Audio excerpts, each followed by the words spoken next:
Ambition brings sorrow. March 2. The blessing of the Lord, it maketh rich, and he addeth no sorrow with it. Proverbs chapter 10, 22.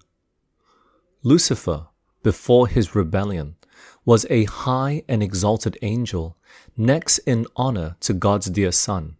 His countenance, like those of the other angels, was mild and expressive of happiness. His forehead was high and broad, showing a powerful intellect. His form was perfect, his bearing noble and majestic. A special light beamed in his countenance and shone around him brighter and more beautiful than around the other angels. Yet Christ, God's dear Son, had the preeminence over all the angelic host. He was one with the Father before the angels were created. Lucifer was envious and jealous of Jesus Christ. Yet when all the angels bowed to Jesus to acknowledge his supremacy and high authority and rightful rule, he bowed with them, but his heart was filled with envy and hatred.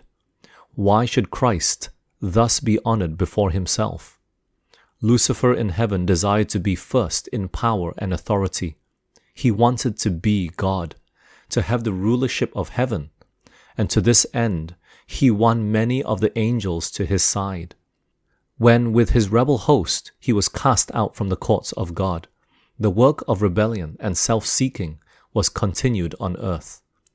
Through the temptation to self-indulgence and ambition, Satan accomplished the fall of our first parents.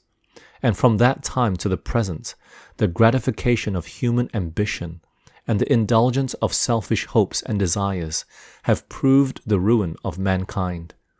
He who makes self-glorification his aim will find himself destitute of the grace of God, through whose efficiency the truest riches and the most satisfying joys are won.